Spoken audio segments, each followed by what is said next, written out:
ദൈവനാമത്തിന് മഹത്വമുണ്ടായിരിക്കട്ടെ. പരിശുദ്ധ വലിയ നോയമ്പിൻ്റെ 31-ാം ദിനത്തിൽ ഗുജറാത്ത് സെൻട്രൽ സേവിയേഴ്സ് സംഘത്തിൻ്റെ ഭാഗമായി ഇന്നത്തെ ധ്യാനത്തിനായി എടുത്തിരിക്കുന്ന വേദഭാഗം യെശയ്യാ പ്രവാചകൻ്റെ പുസ്തകം 53-ാം അധ്യായം 5-ാം വാക്യം. അവൻ നമ്മുടെ അതിക്രമങ്ങൾ നിമിത്തം കുത്തേറ്റു, നമ്മുടെ അകൃത്യങ്ങൾ നിമിത്തം തകർക്കപ്പെട്ടു.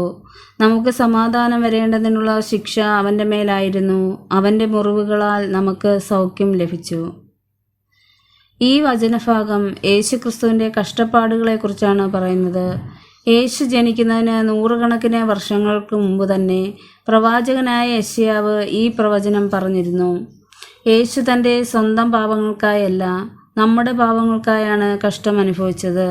മനുഷ്യരോടുള്ള ദൈവത്തിൻ്റെ മഹത്തായ സ്നേഹം ഇതിലൂടെ നമ്മൾ കാണുന്നു. ഒന്നാമതായി, നമ്മുടെ അതിക്രമങ്ങൾ നിമിത്തം അവൻ കുത്തേറ്റു. കുത്തേറ്റു എന്നത് യേശുവിൻ്റെ ക്രൂശിലെ പീഡനത്തെ ഓർമ്മിപ്പിക്കുന്നു.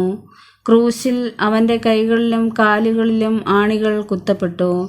നമ്മുടെ പാപങ്ങളും തെറ്റുകളും കാരണം യേശു ഈ വേദന സഹിച്ചു. നമ്മൾ അനുഭവിക്കേണ്ട ശിക്ഷ അവൻ ഏറ്റെടുത്തു. ഇത് ദൈവത്തിൻ്റെ സ്നേഹം എത്ര ആഴമാണെന്ന് നമ്മെ പഠിപ്പിക്കുന്നു. രണ്ടാമതായി, നമുക്ക് സമാധാനം വരേണ്ടതിനുള്ള ശിക്ഷ. പാപം കാരണം മനുഷ്യൻ ദൈവത്തിൽ നിന്ന് അകന്നുപോയി. പക്ഷേ യേശുവിൻ്റെ ത്യാഗം കാരണം ദൈവവുമായി സമാധാനം നമ്മൾക്ക് ലഭിച്ചു. യേശു ശിക്ഷ ഏറ്റെടുത്തതുകൊണ്ട് നമുക്ക് ലഭിച്ചത് ക്ഷമ, പ്രത്യാശ, ദൈവത്തോടുള്ള പുതിയ ബന്ധം. ഈ സമാധാനം നിത്യജീവിതത്തിലും നമ്മെ ശക്തിപ്പെടുത്തുന്നു. രണ്ടാമതായി, അവൻ്റെ മുറിവുകളാൽ നമുക്ക് സൗഖ്യം. യേശുവിൻ്റെ മുറിവുകൾ നമ്മുടെ ജീവിതത്തിന് സൗഖ്യവും പുതുക്കലും നൽകുന്നു.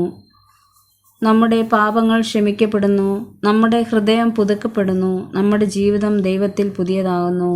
അവൻ്റെ കഷ്ടപ്പാടുകൾ നമ്മുടെ രക്ഷയുടെ വഴിയായി മാറി. ഈ വചനം നമ്മെ ഓർമ്മിപ്പിക്കുന്നത് യേശു നമ്മെ സ്നേഹിച്ചതിനാലാണ് കഷ്ടം അനുഭവിച്ചത്. അവൻ്റെ ത്യാഗത്തിലൂടെ നമ്മൾക്ക് ക്ഷമ ലഭിച്ചു. അവനിൽ വിശ്വസിച്ചാൽ സമാധാനവും സൗഖ്യവും ലഭിക്കും. അതുകൊണ്ട് നന്ദിയോടെ ദൈവത്തെ സ്തുതിച്ച് ജീവിക്കാം. നമുക്ക് പ്രാർത്ഥിക്കാം. കരുണാനിധിയായ യേശുവേ, ഞങ്ങളുടെ പാപങ്ങൾക്കായി നീ കഷ്ടം അനുഭവിച്ചതിന് നന്ദി. നമ്മൾ അനുഭവിക്കേണ്ട ശിക്ഷ നീ ഏറ്റെടുത്തതിന് നന്ദി. നിന്റെ സ്നേഹം എപ്പോഴും ഓർത്തു ജീവിപ്പാൻ ഞങ്ങളെ സഹായിക്കണമേ. നമ്മുടെ ഹൃദയങ്ങളെ നിന്റെ സമാധാനത്താൽ നിറയ്ക്കണമേ. യേശുവിൻ്റെ നാമത്തിൽ പ്രാർത്ഥിക്കുന്നു. ആമേൻ.